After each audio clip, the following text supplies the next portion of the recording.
El 17 de mayo de 2025, 80 sicarios armados y uniformados rompieron el silencio en redes sociales para anunciar la alianza más inesperada y peligrosa del narcotráfico mexicano. El Cártel Jalisco Nueva Generación, CGNG, y los Chapitos, rivales históricos, ahora aliados. Pero, ¿qué hay detrás de ese apretón de manos? ¿Un pacto real o una trampa letal? El mundo del narco está a punto de temblar.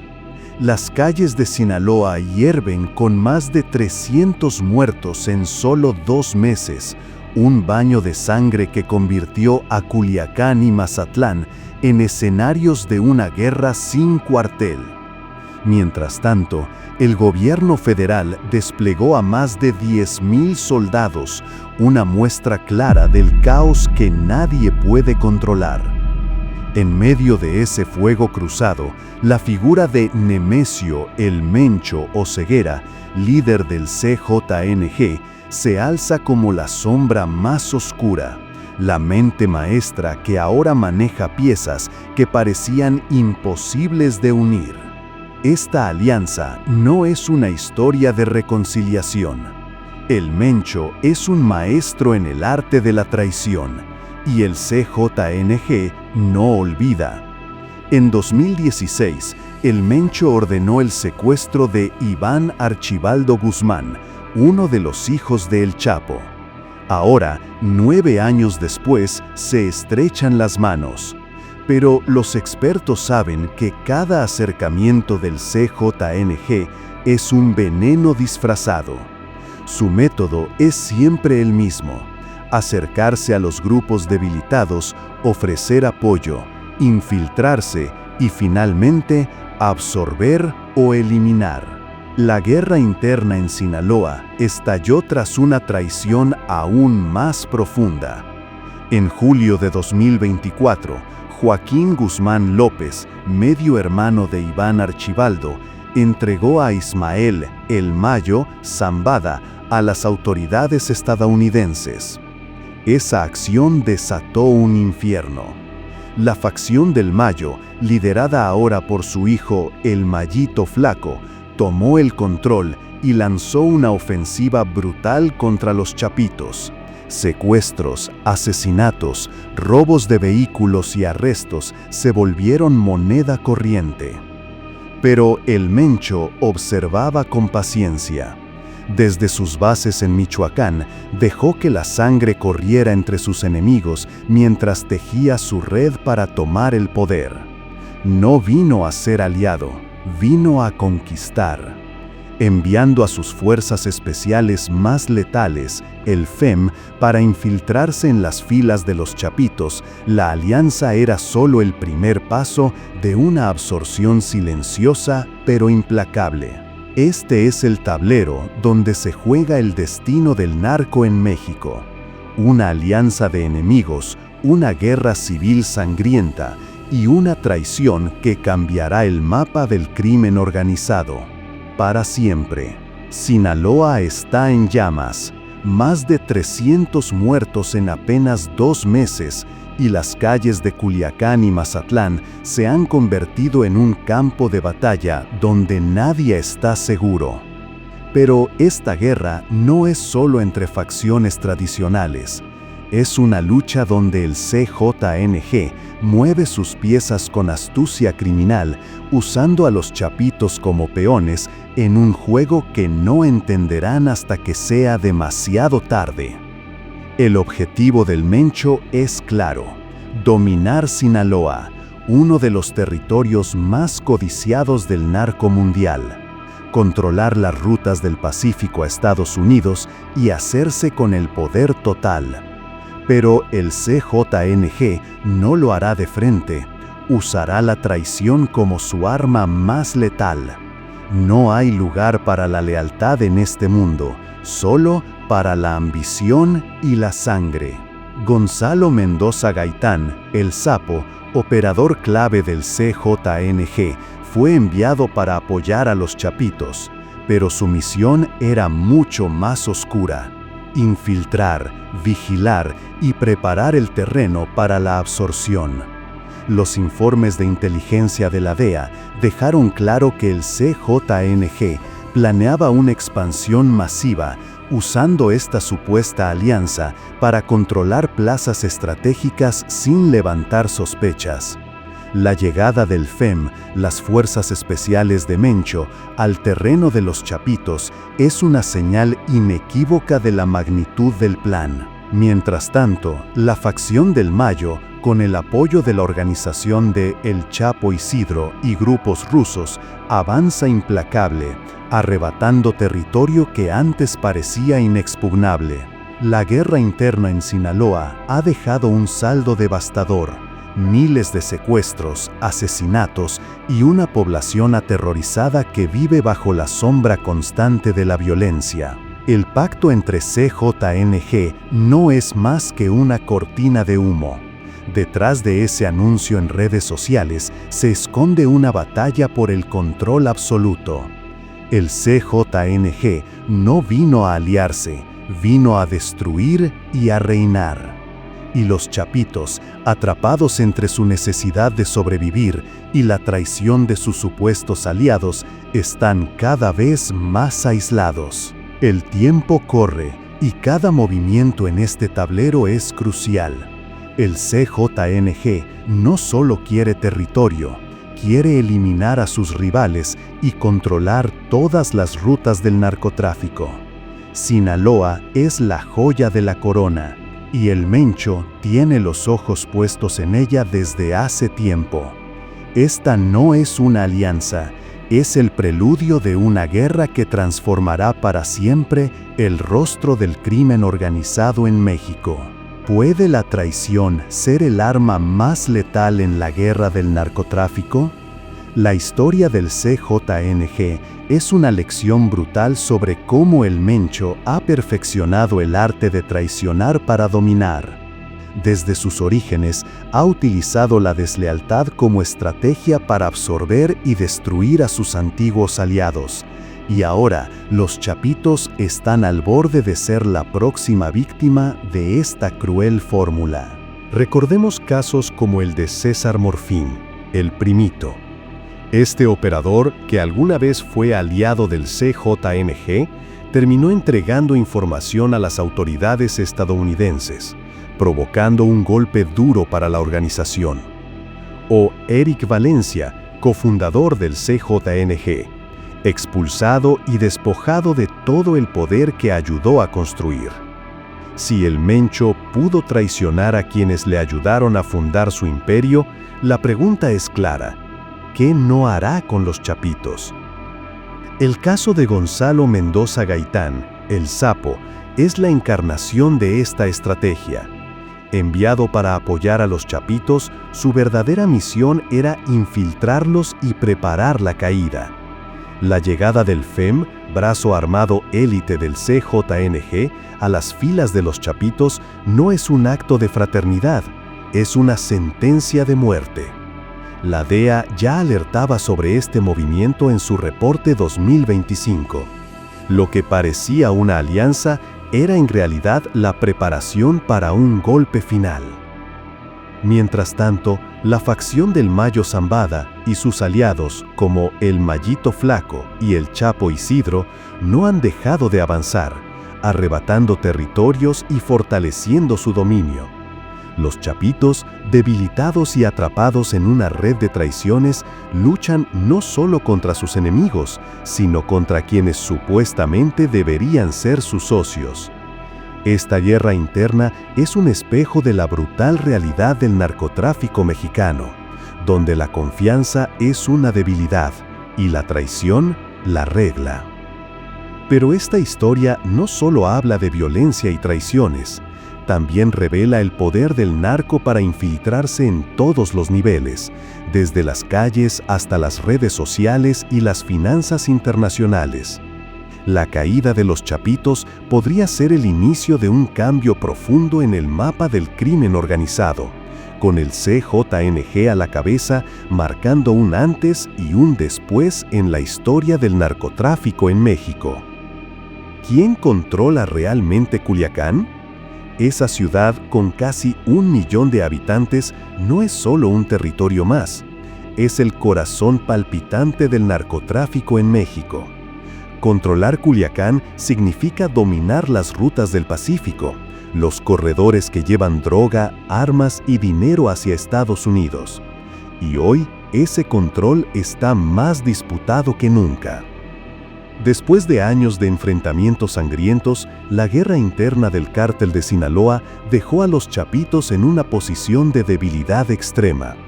El secuestro y entrega de Ismael El Mayo Zambada a las autoridades estadounidenses por parte de Joaquín Guzmán López, medio hermano de Iván Archibaldo, desató una furia implacable. El Mayo, junto con El Mayito Flaco, tomó el control y comenzó a aplastar a los chapitos con una violencia sin precedentes. El 8 de julio de 2024 quedó grabado en la memoria de Culiacán y de México. 20 cuerpos aparecieron, algunos colgados de un puente, otros en una camioneta acribillada, junto a una manta con un mensaje directo para Iván Archibaldo. Esta no era solo una muestra de fuerza, era una advertencia clara.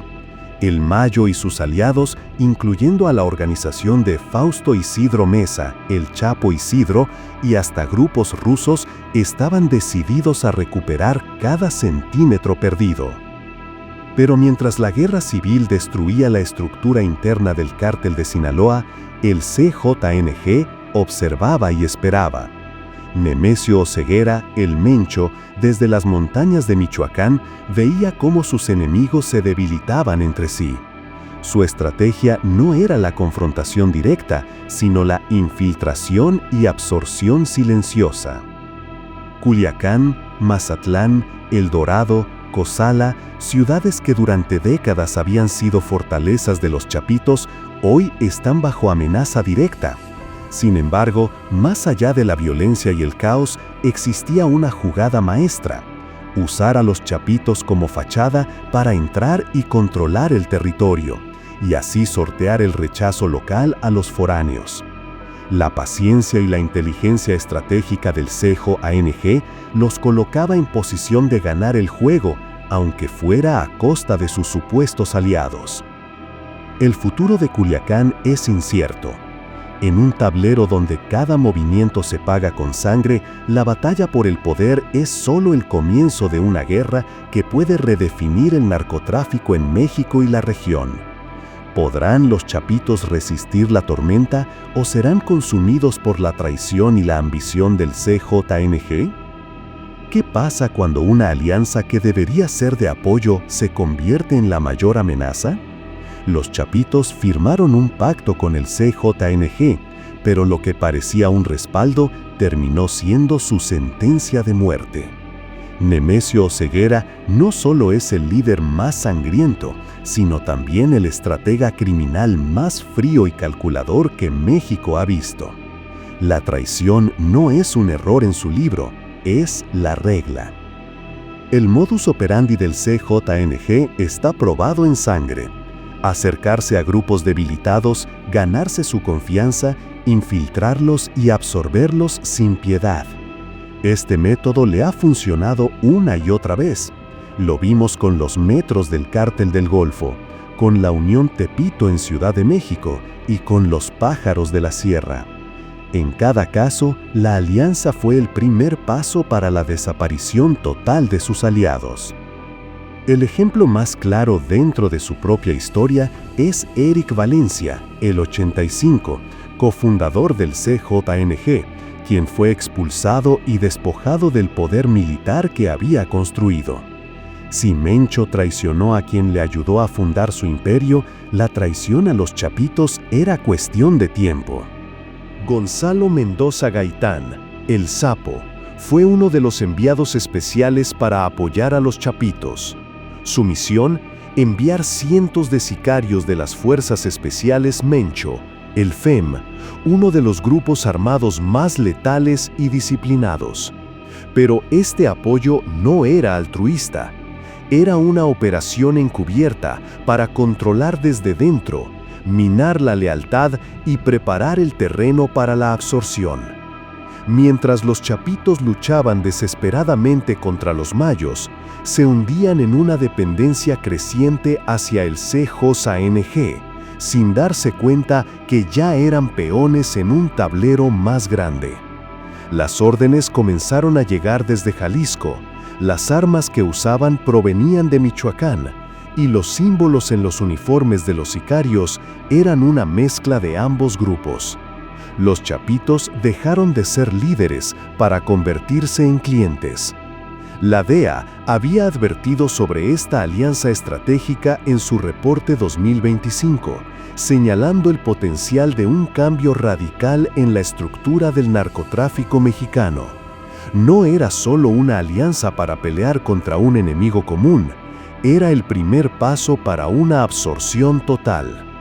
Mientras tanto, la guerra civil en Sinaloa dejaba cifras escalofriantes: más de 13 asesinatos confirmados, 1,250 secuestros, más de 1,000 arrestos y el robo de más de 3,100 vehículos en apenas meses. Un baño de sangre que era la antesala para un cambio de poder. La historia de esta traición está lejos de terminar, porque cuando se habla de Mencho y el CJNG, la palabra aliado es solo el disfraz antes de la puñalada. La batalla por Sinaloa es una guerra de estrategia, donde cada movimiento tiene consecuencias letales. La traición que cambió el rumbo del narcotráfico mexicano empezó con un gesto inesperado.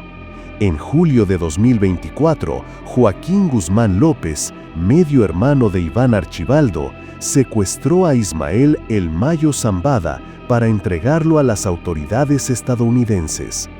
Este acto fue la chispa que desató un infierno entre las facciones del cártel de Sinaloa.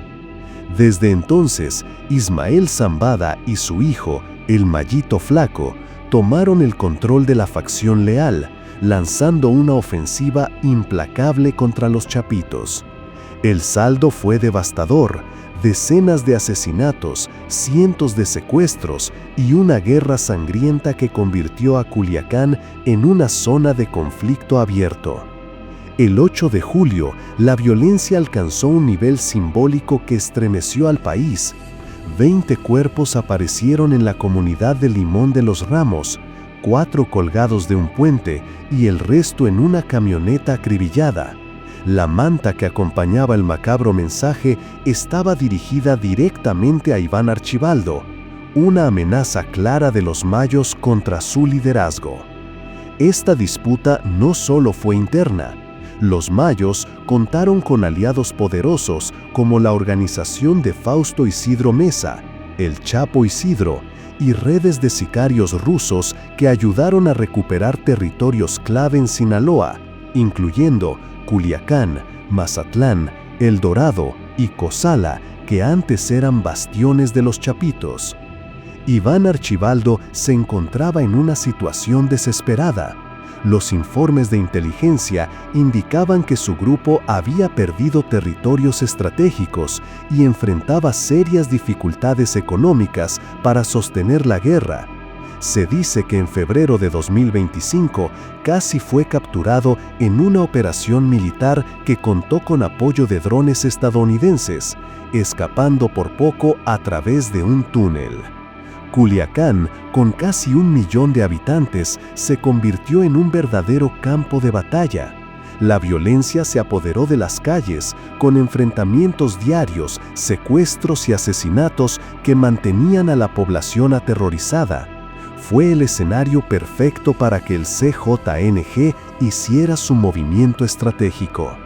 Mientras chapitos y mayos se destruían mutuamente, Nemesio Ceguera el Mencho observaba desde las montañas de Michoacán, paciente como un depredador que espera a su presa más débil. Su plan: dejar que sus enemigos se aniquilaran entre ellos para luego tomar el control absoluto.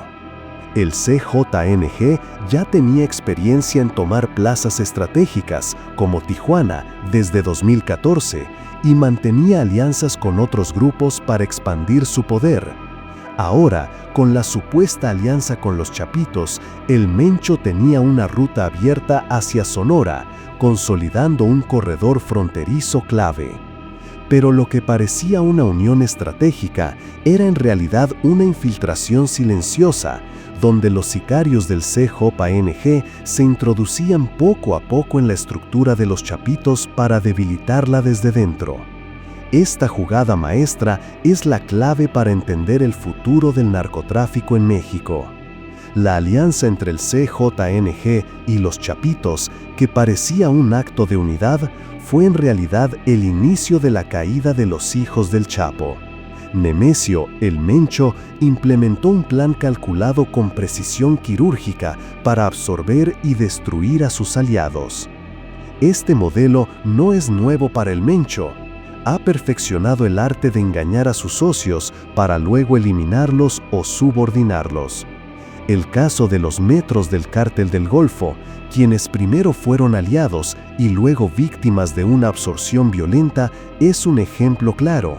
También pasó con la Unión Tepito en Ciudad de México y con los Pájaros de la Sierra. La historia más reveladora es la de César Morfín, el Primito, ex aliado del CJNG y miembro de los Metros, que terminó traicionando a la organización al entregar información a las autoridades estadounidenses. La lógica de la traición se vuelve en su contra porque el Mencho no tolera deslealtades. El caso de Eric Valencia, el 85, cofundador del CJNG, es emblemático. El Mencho lo expulsó y se quedó con el poder militar que Valencia había construido. Si fue capaz de traicionar a quien ayudó a fundar su imperio, la traición a los Chapitos era solo cuestión de tiempo. La DEA advirtió en su reporte de 2025 que esta alianza tenía la intención oculta de absorber a los Chapitos y no de colaborar. Enviaron cientos de sicarios de las Fuerzas Especiales FEM, uno de los brazos armados más letales del CJNG, para fortalecer la posición del Mencho en Sinaloa. Mientras los Chapitos luchaban contra los Mayos, el CJNG se preparaba para tomar la corona de Culiacán. Esta estrategia ha causado un aumento de violencia sin precedentes, con miles de asesinatos, secuestros y enfrentamientos armados que han devastado comunidades enteras. Los Chapitos dependían cada vez más del CJNG para armamento y apoyo logístico, lo que los ponía en una posición vulnerable. Sus comunicaciones empezaron a ser controladas desde Jalisco y sus sicarios comenzaron a portar símbolos mixtos de ambas organizaciones, señal clara de la infiltración. Mario González Martínez, una figura clave de los Chapitos que había enfrentado directamente al CJNG, enfrentaba una difícil elección: aliarse, romper con los Chapitos o formar su propio grupo. Pero cualquiera que fuera su decisión, el CJNG ya tenía un plan para responder. El Mencho no solo buscaba dominar territorios, sino también reconfigurar el mapa del narcotráfico en México con conexiones internacionales, desde Brasil hasta Europa. Su plan era ambicioso y la traición era solo el primer paso. La guerra interna en Sinaloa ya no era solo entre Chapitos y Mayos, sino una lucha por la supervivencia frente a un enemigo que acechaba desde fuera: el CJNG.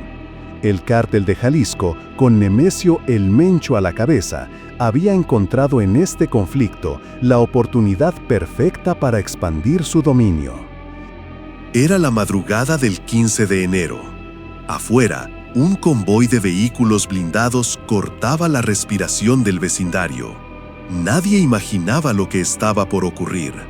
Los agentes de la DEA, junto con elementos mexicanos dirigidos por Omar García Harfuch, rodearon el gimnasio con precisión quirúrgica.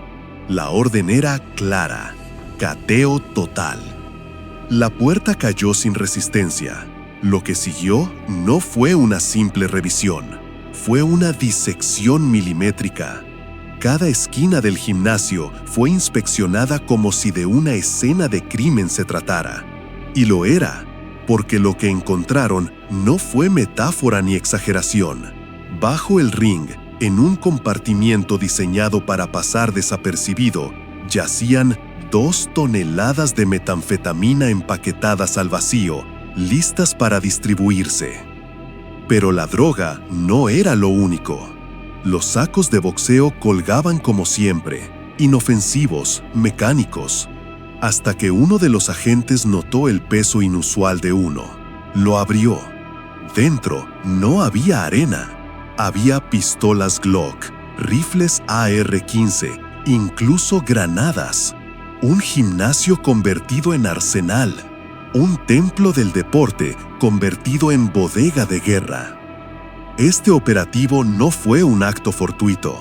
Fue el resultado de meses de investigación conjunta. Las autoridades habían detectado movimientos bancarios sospechosos, compras inmobiliarias injustificadas y, lo más revelador, un estilo de vida incompatible con los ingresos de un boxeador cuya carrera estaba en picada. Los autos de lujo, los relojes de cientos de miles de dólares, las fiestas en yates, no eran solo lujos, eran evidencia. Julio César Chávez Jr. no solo entrenaba ahí, lo promovía como su templo, pero el templo estaba profanado, no por vicios ni derrotas, sino por una estructura criminal que lo había absorbido desde dentro. Y lo más aterrador, todo estaba calculado. El compartimiento oculto bajo el ring tenía un sistema de apertura codificada. No era improvisación, era ingeniería criminal. Lo que parecía ser solo un gimnasio era en realidad una pieza más en un rompecabezas de tráfico y lavado de dinero. Y al centro, el hijo del campeón. No era una figura decorativa, era el nexo. La máscara cayó esa noche y el ring dejó de ser cuadrilátero para convertirse en evidencia. Julio César Chávez Jr. nunca quiso ser solo el hijo del campeón, pero su apellido pesaba más que los guantes. Desde joven vivió en la sombra de un mito, el hombre invencible que puso a México en la cima del boxeo mundial. Pero esa sombra no solo cubría su carrera, también ocultaba algo más profundo, una red de excesos, adicciones, amistades peligrosas y puertas abiertas al crimen organizado. Mientras su padre construía su legado en el ring, su hijo comenzaba a construir otro muy distinto, uno de descontrol, cocaína, cirugías estéticas innecesarias y fiestas interminables en Los Ángeles. Lo que parecía una rebeldía juvenil era solo el prólogo de algo mucho más oscuro. Cuando su carrera como boxeador profesional se volvió insostenible por falta de disciplina, suspensiones por dopaje y un cuerpo deteriorado por sustancias, Julio César Chávez Jr. comenzó a rodearse de nuevos aliados. No eran promotores ni entrenadores, eran operadores financieros, prestanombres y miembros activos del cártel de Jalisco Nueva Generación. Gente que no usaba guantes, sino armas largas. Gente que no apostaba en Las Vegas, sino en rutas de droga. El gimnasio intervenido en Los Ángeles estaba a nombre de una empresa fantasma, vinculada a una sociedad inmobiliaria creada en Guadalajara. Esa empresa había recibido depósitos millonarios desde cuentas ubicadas en Panamá, las Islas Vírgenes Británicas y Dubái. El flujo de dinero no era inversión, era lavado. Y el epicentro de toda esa operación no era un capo conocido, era un exboxeador con un apellido legendario. La Fiscalía Especializada en Delincuencia Organizada, FEMDO, lo sabía.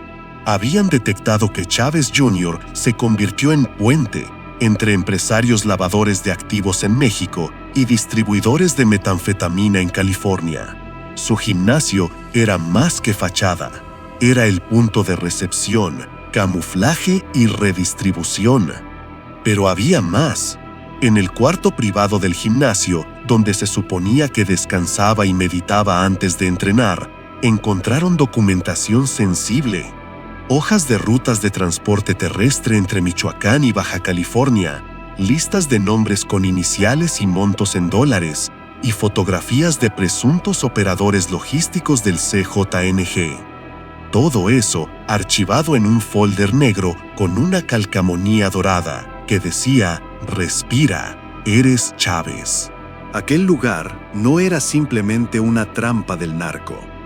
Era una plataforma construida voluntariamente por alguien que había dejado de pelear por cinturones y comenzó a pelear por dinero fácil, poder momentáneo y respeto comprado a punta de amenazas. Las autoridades también descubrieron una bóveda de seguridad detrás de un espejo. Dentro había 5 relojes Richard Mille, 2 lingotes de oro y un celular encriptado vinculado al mismo modelo que usaban operadores de Nemesio Cervantes, alias El Mencho. Ese hallazgo no fue coincidencia, era conexión. El apellido Chávez, que alguna vez fue símbolo de orgullo nacional, ahora figuraba en los archivos de la DEA como parte de un organigrama criminal, no como víctima, como colaborador activo. Cuando los fiscales mexicanos comenzaron a revisar las transferencias bancarias y los movimientos fiscales de Chávez Jr., se toparon con un patrón que los llevó directo al corazón del CJNG, una sociedad registrada en Zapopan a nombre de una mujer que trabajaba como cosmetóloga. Recibió más de 8 millones de pesos en menos de 18 meses. Esa empresa aparecía como la propietaria legal de la casa cateada en Culiacán, donde se encontró un cuarto blindado y documentos que vinculaban directamente a Julio César Chávez Jr.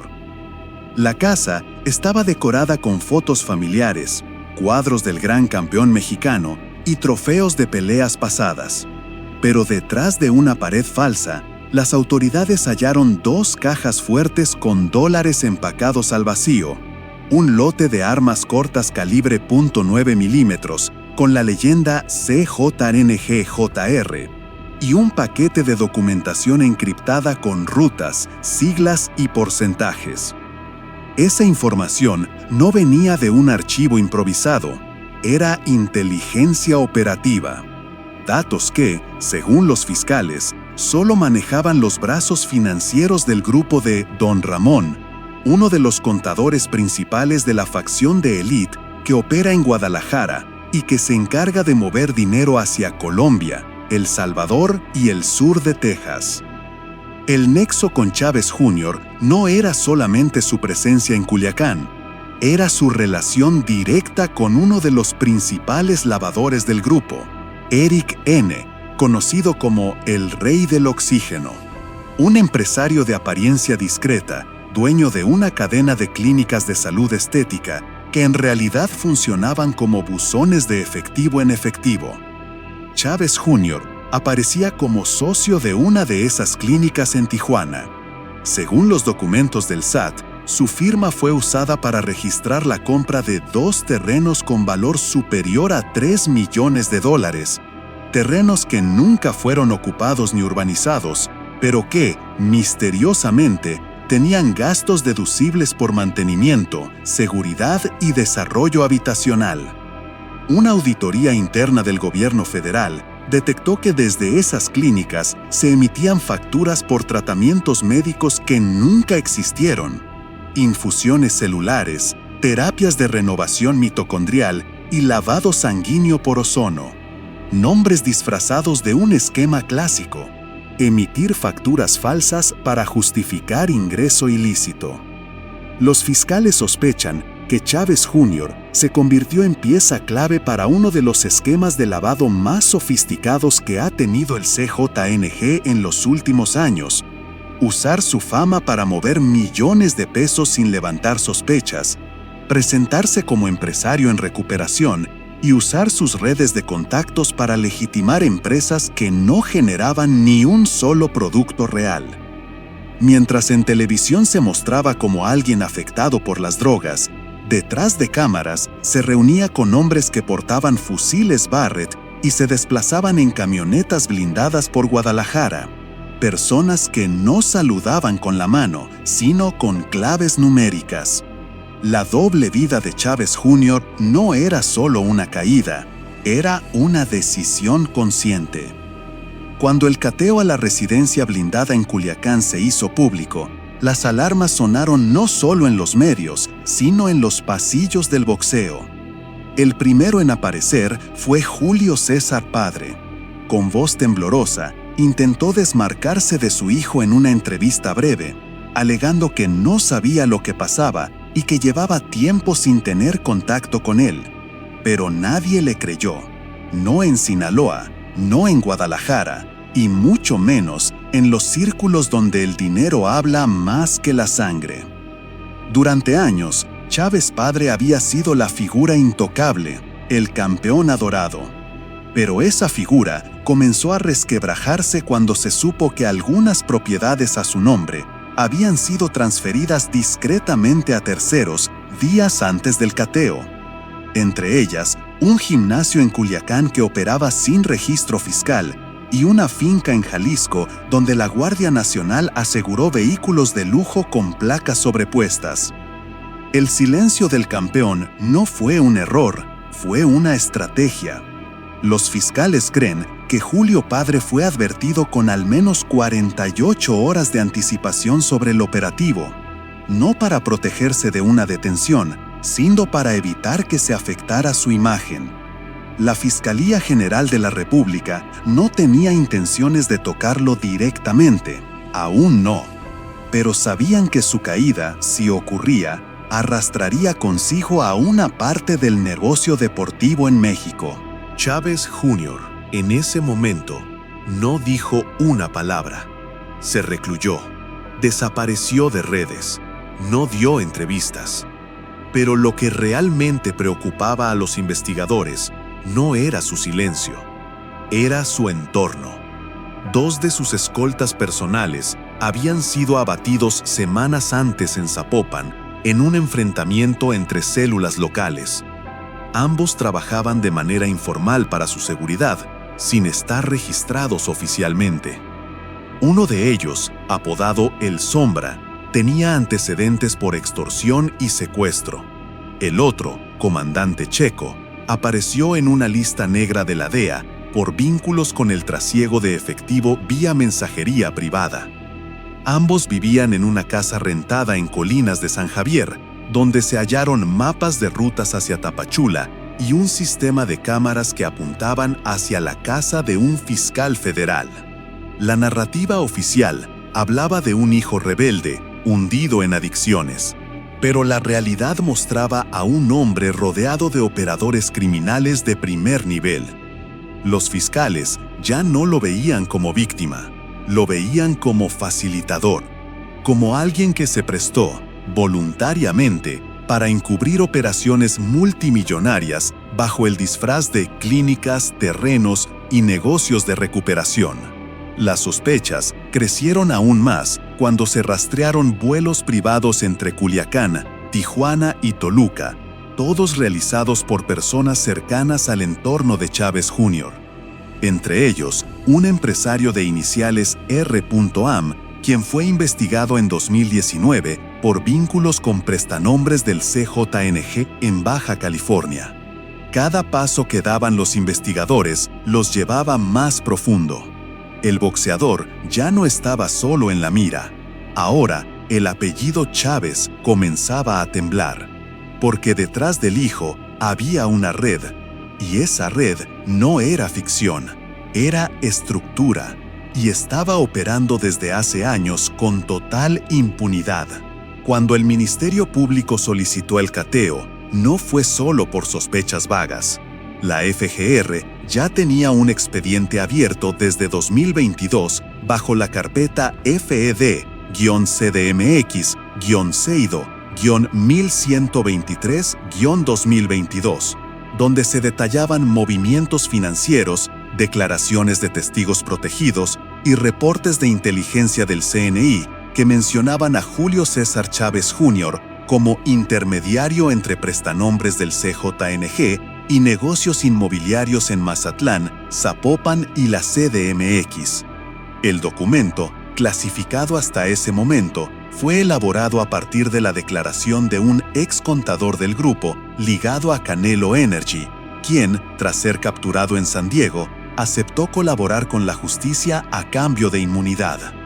En su confesión, detalló cómo parte del dinero proveniente de supuestos patrocinios y contratos de imagen se desviaba a cuentas opacas ubicadas en Panamá y Belice, utilizando nombres falsos vinculados a familiares políticos del boxeador. Uno de los nombres que más se repite en el expediente es el de Sofía R., exesposa de un líder financiero del CJNG, quien habría sido vista en al menos 3 reuniones privadas con Chávez Jr. en un restaurante de lujo en Guadalajara. Las cámaras de seguridad de aquel lugar fueron incautadas meses después por orden judicial. En las grabaciones se les observa intercambiando documentos y sobres, mientras un tercero, vestido con uniforme militar sin insignias, permanece de pie, vigilando el entorno. Pero lo más delicado fue lo que encontraron en el celular asegurado durante el cateo. Un grupo de Telegram titulado La Orden, donde se coordinaban entregas de efectivo, autos y relojes de lujo entre al menos 12 usuarios identificados como influencers, atletas y empresarios. Entre ellos, aparecía un alias que llamó la atención: JC Sinaloa. La fiscalía cruzó los datos y confirmó que ese alias era usado desde 2021 por Chávez Jr. para operaciones discretas. Ese grupo no solo compartía ubicaciones y claves de transferencia, también incluía videos de entrenamiento, fiestas privadas con armas largas visibles y conversaciones donde se discutía cómo utilizar clínicas de rehabilitación como puntos de entrada de dinero sin declarar. En una de esas clínicas, registrada a nombre de una fundación sin fines de lucro, se detectó la compra de medicamentos controlados en volúmenes que no correspondían a la cantidad de pacientes. La FGR, con ayuda del SAT, descubrió además que varias de las propiedades asociadas a Julio Jr. estaban ligadas a contratos de arrendamiento simulados con empresas fantasma, una técnica común para lavar activos provenientes del tráfico de polvo blanco y contrabando de armas. Una de esas empresas, con sede en Cancún, fue también utilizada por miembros del círculo de Canelo Álvarez en operaciones investigadas en Estados Unidos, lo que encendió aún más las alertas. El expediente no era solo de un boxeador en problemas, era sobre una red con rostro público, con acceso a medios, fama y legitimidad deportiva. Una red que operaba con la comodidad de los reflectores. Y mientras los fans seguían pidiendo selfies, la fiscalía ya preparaba órdenes de presentación. Porque lo que venía era una tormenta. Cuando la investigación tocó el terreno digital, la unidad de inteligencia financiera ya había detectado un patrón. Ciertos creadores de contenido en Sinaloa experimentaban un crecimiento súbito en redes sociales. Cuentas que en un mes pasaban de 1,000 a 1 millón de seguidores, con picos de ingresos publicitarios imposibles de justificar. Lo que parecía un fenómeno viral escondía una operación de ingeniería social financiada por el crimen organizado. Milenio accedió a un documento reservado que incluía una lista de 64 influencers radicados en Sinaloa. Sus perfiles eran monitoreados desde 2023 por una unidad especial de la Secretaría de Hacienda. La hipótesis era clara. Los Chapitos y La Malliza habrían comenzado a utilizar las redes sociales como un campo de batalla, no solo para propaganda, sino para generar ingresos reales mediante pagos de plataformas como YouTube, Facebook o TikTok. Los algoritmos fueron manipulados con bots, interacciones falsas y campañas de tráfico pagado. Así, un video mostrando convoyes blindados con corridos sonando de fondo podía generar miles de dólares diarios, pagados legalmente por las plataformas a los dueños del canal. El dinero era depositado en cuentas bancarias formales, pero parte de esas ganancias eran devueltas a los operadores del cártel como un impuesto no escrito. Un trueque moderno, fama a cambio de lealtad. En esa lista aparecían nombres como Marquitos Toys, Ana Castelú, Carlos Lizárraga, Nive Castro y El Horni.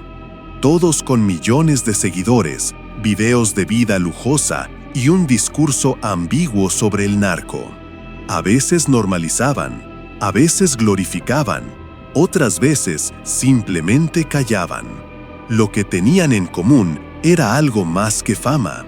Sus canales estaban inflados artificialmente y las ganancias eran compartidas con estructuras criminales.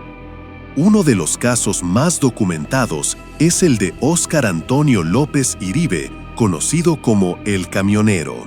En sus videos mostraba viajes a zonas controladas por el cártel de Sinaloa, encuentros con sicarios, armas y camionetas modificadas.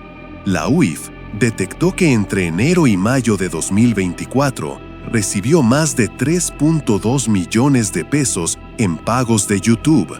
De esos, según informes de inteligencia, al menos el 60% fue entregado en efectivo a un intermediario vinculado a los Chapitos.